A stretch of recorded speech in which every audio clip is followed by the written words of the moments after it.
Morning students. My dear students, आप लोगों ने अपने दो वीडियो आए हैं, उन दोनों वीडियो को इतना प्यार किया और इतना शेयर और सब्सक्राइब किया कि वास्तव में मज़ा आ गया। ठीक है, और इसी को देखते हुए चलिए अपन आज नेक्स्ट क्लास आज फिर से अपन पढ़ेंगे। आज अपन बायोलॉजी में अपन कवर करेंगे। आज बायोलॉजी में अपन पढ़ेंगे अमरूद का जो म्लानी रोग है वो अपन पढ़ेंगे। कौन सा? अमरूद का म्लानी रोग, विल्ट ऑफ गवावा, ये अपन आज कवर करेंगे बायोलॉजी में। ठीक है, चलिए यहाँ अगर अपन बात करें, सबसे पहले जैसे अपन हिस्ट्री अपन जानते हैं, तो इसकी हिस्ट्री की अगर अपन बात करें तो ये जो रोग है भारत में अगर इसकी बात करें अपन, भारत में इस रोग को सर्वप्रथम जो देखा गया था वो कब देखा गया था? 1938 में इलाहाबाद में इस रोग को सर्वप्रथम देखा गया था। इलाहाबाद में, कहाँ?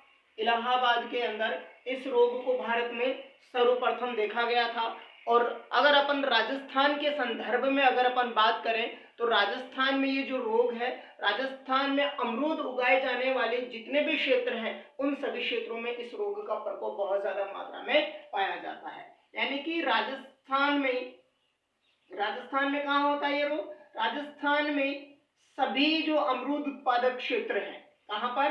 राजस्थान में सभी अमरूद उत्पादक जो क्षेत्र है, अमरूद उत्पादक सभी क्षेत्रों के अंदर इसके जो रोग के जो लक्षण है वो देखने को मिल जाते हैं। अमरूद उत्पादक सभी क्षेत्रों में, ठीक है,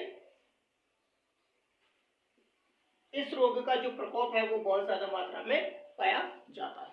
चलिए नेक्स्ट अपन बात करेंगे इसके लक्षणों की।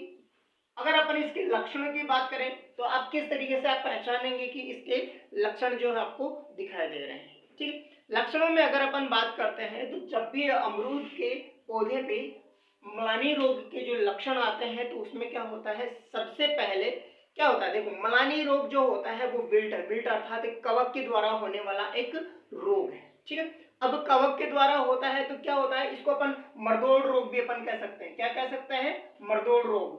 ठीक है, मरदोड़ रोग क्यों कह सकते हैं? क्योंकि ये रोग है, इस रोग के जो बीजाणु हैं, कौन से बीजाणु के द्वारा फैलता है? यानी कि जो इसको फैलाने वाली जो ऑक्सीस्पोरम, फ्यूजेरियम ऑक्सीस्पोरम जो कवक है, उसके क्लेमाइडो बीजाणु कई सालों तक मिट्टी के अंदर पड़े रहते हैं और जैसे ही उनको अनुकूल वातावरण मिलता है तो वो एक्टिव होकर के अपने पौधों में रोग फैलाने का कार्य करते हैं। अर्थात वो क्या करते हैं, जो अपने जो पौधे की जो जड़ें हैं उन जड़ों को क्या करते हैं, उन जड़ों में आकर के, जैसे कि ये जड़ है पौधे की, तो इस जड़ के चारों तरफ आकर के कवर बना देंगे और जैसे ही कवक लग जाएगी इसके चारों तरफ तो क्या हो जाएगी, ये सहवन उत्तक, जितने भी सहवन उत्तक यानी से मिट्टी से जल और खनिज लवणों का अवशोषण करने वाले जितने भी उत्तक थे वो सारे के सारे बंद हो जाते हैं और पौधे को खाना पीना मिलना बंद हो जाता है, पौधा है वो सूख करके गिर जाता है।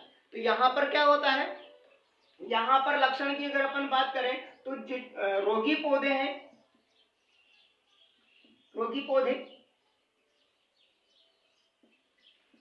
पौधों में क्या होता है, रोगी पौधों की जो पत्तियां हैं वो पत्तियां क्या होती है, पत्तियां जैसे पानी आना, खाना पीना आना बंद हो गया तो पत्तियां क्या पड़ती है, भूरी पड़ जाती है और भूरी पड़ करके वो धीरे धीरे सूखने लग जाती है। अर्थात रोगी पौधे की जो पत्तियां हैं, रोगी पौधे की पत्तियां क्या करती हैं, भूरी होकर के या भूरी पड़कर, ठीक है, भूरी होकर मुरझा जाती है। अब पत्तियां मुरझा जाएगी, क्यों? क्योंकि उसको खाना पीना नहीं मिलेगा तो पत्तियां मुरझाएगी और जैसे ही पत्तियां मुरझा जाएगी तो पौधा है वो भी वृद्धि करना बंद कर देगा, है ना। अब पत्तियां मुरझा जाती है, साथ ही साथ उसका जो तना है उस तने का रंग भी है वो खराब हो जाता है, अर्थात तना बदरंग हो जाता है।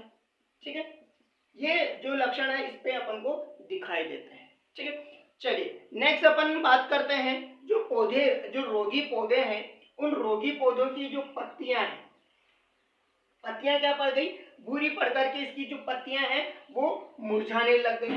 अब पत्तियां मुरझाने लग गई, जो तना है वहां का जो कलर है वो भी खराब हो जाता है।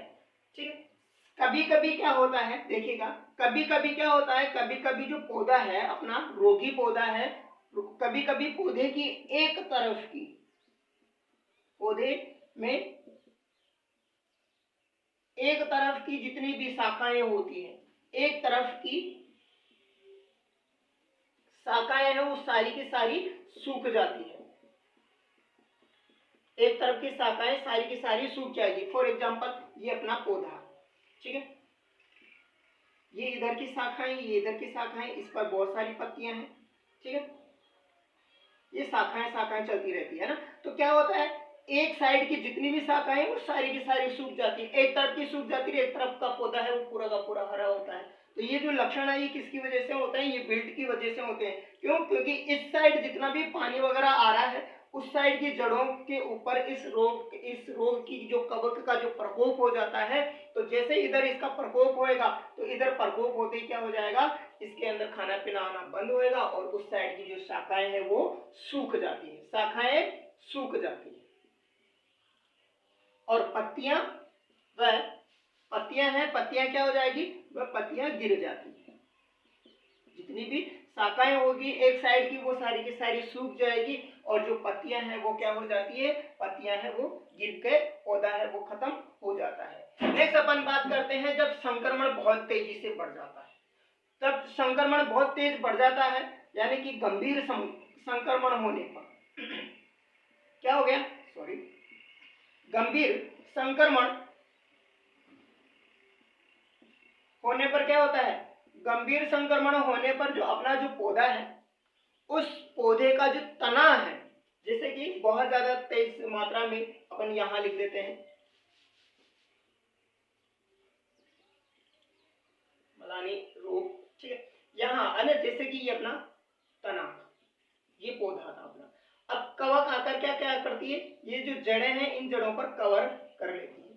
तो ये क्या करती है, जड़ें मिट्टी से, जो भी ये मिट्टी के नीचे नीचे, तो ये मिट्टी से जल और खनिज लवणों का अवशोषण बंद कर देती है, और ऊपर इसके अंदर कुछ भी खाना पीना कुछ भी नहीं जाएगा, पोषक तत्व जल वगैरह कुछ भी नहीं जाएगा, तो पौधा क्या करेगा, धीरे धीरे मुरझा करके सूखने लगेगा। तो बहुत तेज संक्रमण होने पर इसके जो प्रभाव है ये इस तने पर भी दिखाई देने लग जाते हैं, और तने पर दिखाई देने लग जाते हैं, तना क्या हो जाता है, पूरे पूरे के पूरे तने को इसके जो कवक है वो घेर लेती है, और जो पत्तियां हैं, फिर पत्तियां हैं, पौधा सूख जाएगा और पत्तियां हैं वो गिर जाएगी। इस तरीके से ये होता है, यानी गंभीर संक्रमण होने पर पूर्ण तने को घेर लेता है तथा पौधा सूख जाता है, पौधा क्या हो जाता है, पौधा सूख जाता है, और पत्तियां हैं जो गिर जाती है, वह पत्तियां, और इसकी जो जितनी भी पत्तियां होगी पत्तियां क्या हो जाएगी, गिर जाएगी, आपकी पत्तियां हैं वो गिर जाती है, ठीक है। इस तरीके से इसके जो लक्षण है वो दिखाई देते हैं।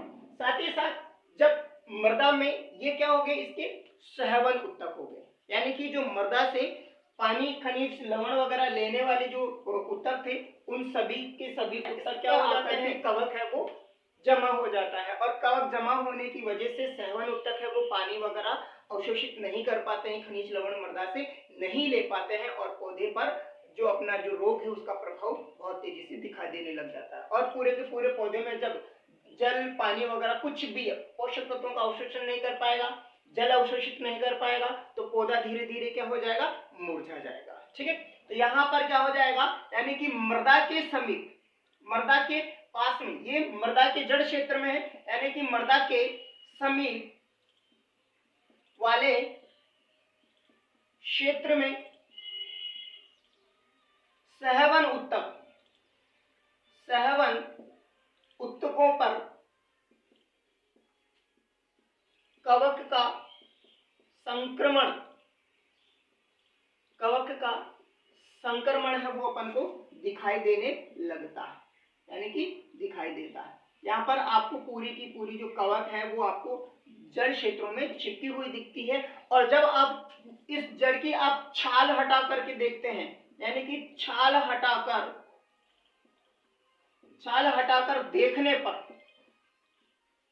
देखने पर इसके जो निशान है, इसके जो निशान है वो क्या होते हैं, इसके निशान आपको जड़ों पर दिखाई देते हैं, इसके निशान दिखाई देते हैं, दिखाई देते हैं। और इस रोग का जो प्रकोप होगा, इस रोग का प्रकोप सर्वाधिक कब होता है, जब अब यहाँ कवक है, अब ये इधर एक स्वस्थ पौधा और लगा हुआ है, ठीक है। तो अब इसमें से इसके लक्षण इस पौधे में जाएंगे तो वो कैसे जाएंगे, जैसे बारिश होती है तो ये कवक कहाँ पर है, मृदा में है। तो इस मृदा में जैसे यहाँ से बारिश हुई, बारिश के साथ पानी बह करके इसके साथ में यहाँ पहुंच गया, तो ये यहाँ से यहाँ तक पहुंचा, तो यहाँ से कवक यहाँ पहुंच गया, तो इस पौधे को यहाँ पहुंचकर इस पौधे को भी क्या कर देगी, वो संक्रमित कर देगी। अर्थात इस रोग का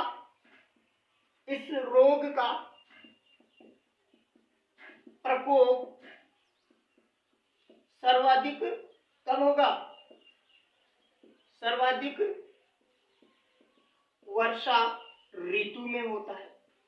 कब होता है, सर्वाधिक वर्षा ऋतु में होता है, यानी कि जो वर्षा ऋतु होती है उसमें सबसे ज्यादा इसका जो है प्रकोप है वो दिखाई देने लगता है, ठीक है। चलिए नेक्स्ट अपन बात करेंगे इसके रोगजनक की, कि कौन सा रोगजनक है जिसके द्वारा इसके जो है लक्षण है पौधों में अपन को दिखाई देते हैं। चलिए बात करते हैं अपन रोगजनक की। रोगजनक ये हो गया इसका रोगजनक।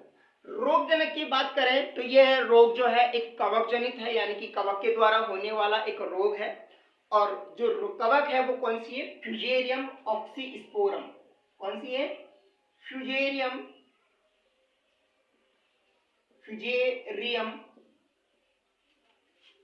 ऑक्सीस्पोरियम।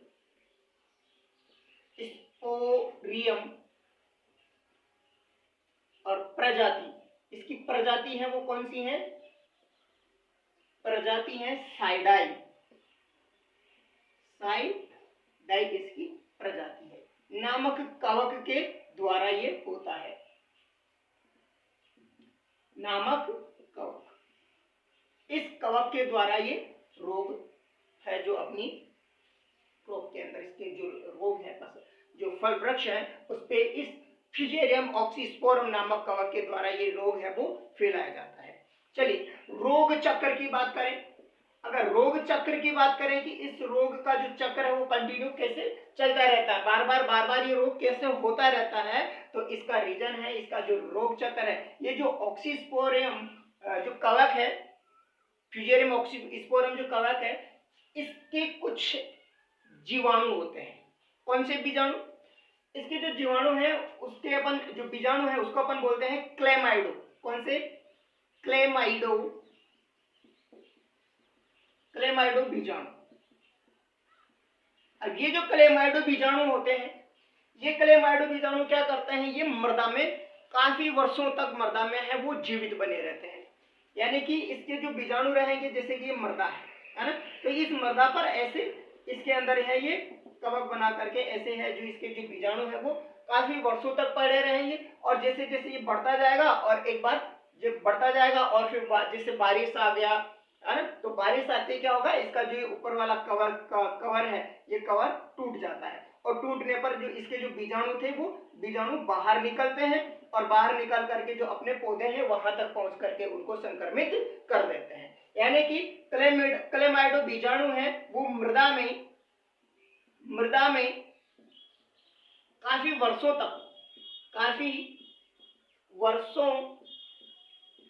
तक है वो जीवित बने रहते हैं। क्या बने रहते हैं, जीवित बने रहते हैं तथा उपयुक्त वातावरण मिलने पर क्या होते हैं, मिलने पर अंकुरित हो जाते हैं, है ना, अंकुरित होकर रोग फैलाते हैं।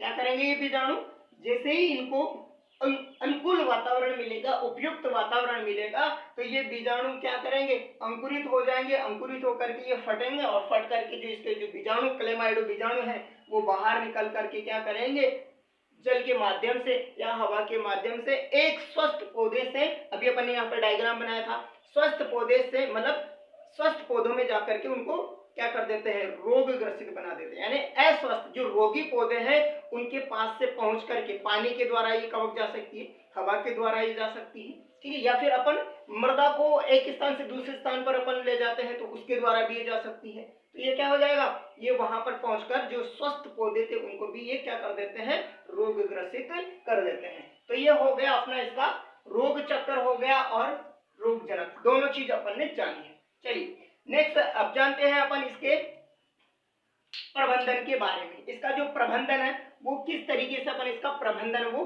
अपन करेंगे। चलिए अपन देखते हैं म्लानी रोग का प्रबंधन।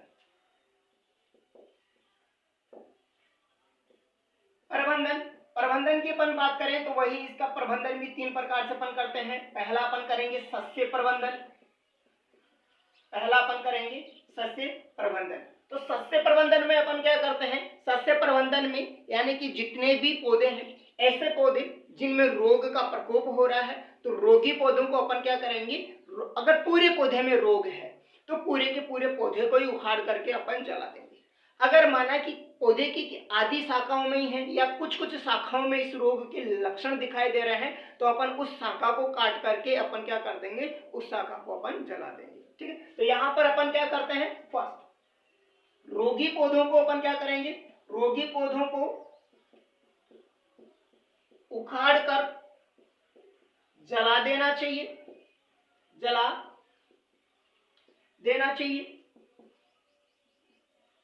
चलिए, और दूसरा जो काम अपन करेंगे वो क्या करेंगे, क्या कर दिया अपन ने, यहाँ पर अपन ने इसके जो रोगी पौधे थे उनको उखाड़ करके अपन ने जला दिया। उखाड़ करके जलाने के बाद अपन जो नर्सरी, अपन जब नर्सरी से जो पौधे लेके आते हैं तो उस समय भी अपन को ध्यान में रखना चाहिए। उस समय अपन क्या ध्यान रखेंगे कि रोगग्रस्त जो पौधे हैं उनका चुनाव अपन नहीं कर ले, इस चीज का विशेष ध्यान रखना चाहिए। अगर आपने स्टार्ट में ही रोगी पौधे ले आए आप, तो रोगी पौधे अगर आप ले आएंगे तो आपका जो पौधा बनेगा वो भी रोगी बनेगा, साथ में जो स्वस्थ पौधे हैं उनको भी रोग ग्रसित कर देगा। तो यहाँ पर आपको क्या करना चाहिए, रोगी पौधों नहीं ला पाए, इसलिए आप ऐसी बेस्ट और विश्वसनीय जो नर्सरी है उसका चुनाव आपको करना चाहिए। यानी कि नर्सरी से नहीं चल रहा है, नर्सरी से रोग मुक्त पौधों का चुनाव अपन को करना चाहिए, रोग मुक्त पौधों का चुनाव अपन को करना चाहिए।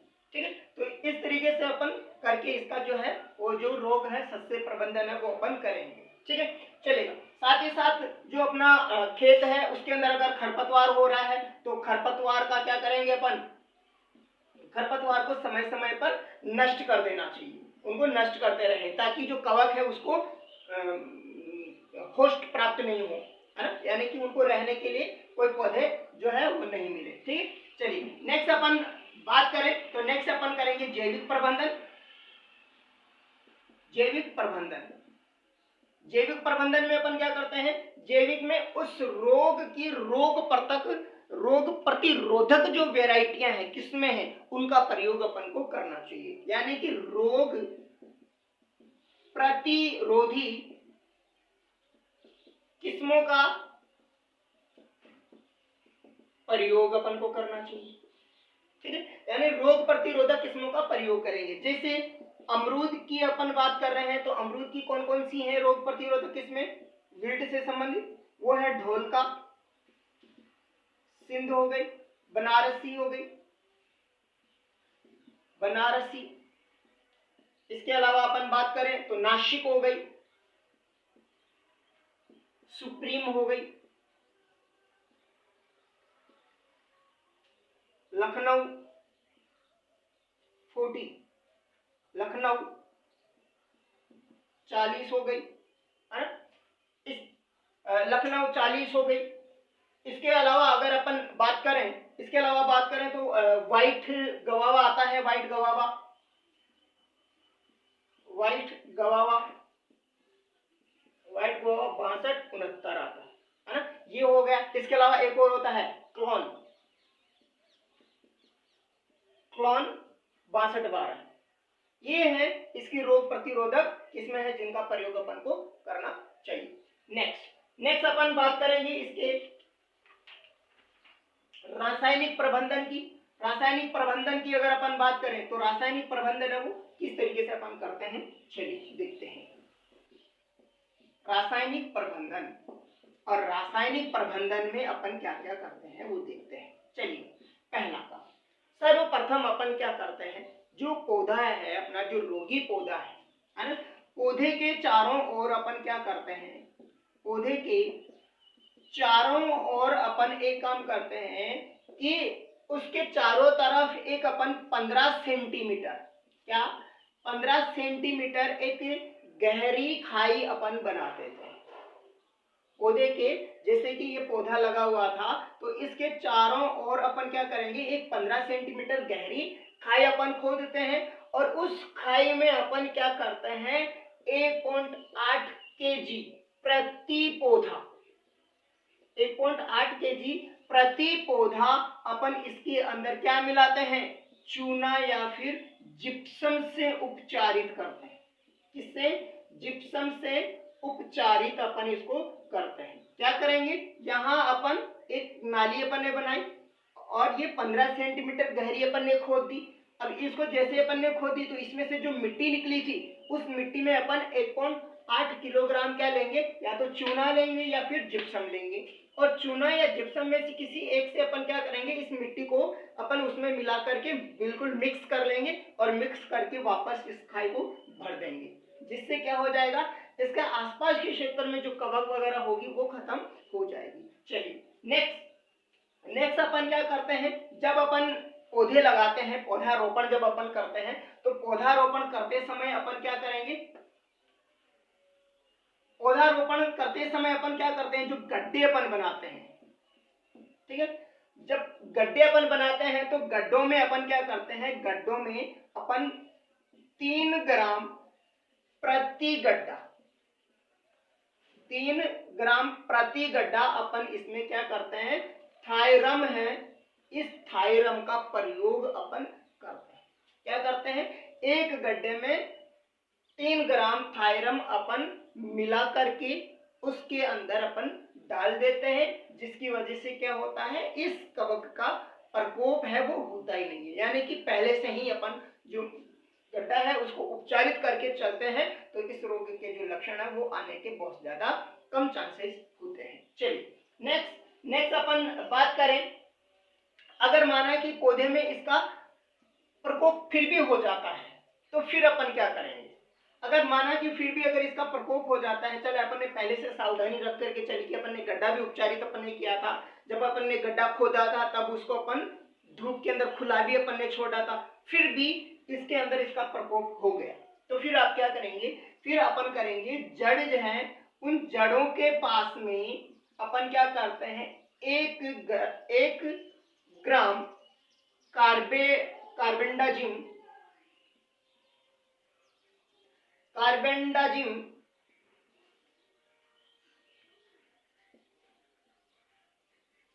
इस कार्बेंडाजिम को 1 ग्राम कार्बेंडाजिम को 1 लीटर पानी में घोलकर अपन जो पौधे हैं उनके चारों तरफ जड़ों के पास इसका छिड़काव करते हैं। इसका छिड़काव अपन क्या करेंगे, वहां पर इसका जो पौधे की जो जड़ है, जड़ क्षेत्र है, उसके पास में अपन इसका छिड़काव कर देंगे, और छिड़काव करने से अगर मिट्टी में ये कवक पाया जाएगा तो ये कार्बेंडाजिम है, ये इसको क्या कर देगा, इस कवक को खत्म कर देगा। ठीक है, चलिए नेक्स्ट अपन बात करते हैं, जब अपन को लक्षण दिखाई देने लग जाते हैं तो 22 1.5 ग्राम प्रति लीटर पानी में घोल करके भी अपन प्रत्येक 15 दिन के अंतराल पर इसका जो छिड़काव है वो अपन को कर देना चाहिए। यानी कि 22 22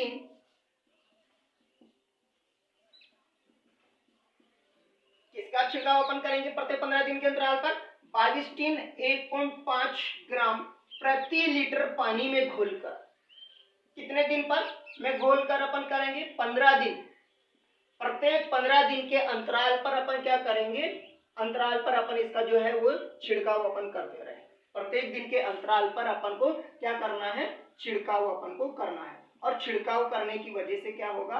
इस रोग का जो प्रकोप है वो खत्म हो जाएगा। यानी कि पौधे में चाहे रोग आ रहा हो तो ठीक है और नहीं आ रहा हो तो ठीक है, पहले से ही अपन क्या करेंगे? अगर बहुत ज्यादा मात्रा में आपको रोग के लक्षण दिखा देंगे तो 1.5 ग्राम 1.5 यानी 1.5 ग्राम को 1 लीटर पानी में आप घोल करके प्रत्येक 15 दिन तक है इसका जो है क्या करते रहेंगे? अपन इसका छिड़काव करते रहेंगे, है ना। तो इस प्रकार से करने से क्या होगा? इस रोग का जो लक्षण है वो खत्म हो जाएगा और रोग का प्रकोप है वो अपने फसल में दिखाई नहीं देगा और अपना जो प्रोडक्शन है वो बढ़ जाएगा। ठीक, चलिए उम्मीद करता हूँ दोस्तों आप सभी को ये क्लास पसंद आई होगी और आपको वास्तव में पसंद आए हैं तो लाइक शेयर और सब्सक्राइब कमेंट करिएगा और साथ ही साथ अपने जितने भी ज्यादा से ज्यादा जो फ्रेंड्स हैं उनको ये वीडियोस आप दिखाएगा। आपको ये YouTube पर बिल्कुल फ्री कंटेंट आपको मिल रहा है पढ़ने के लिए, कोई इसका पैसा नहीं है।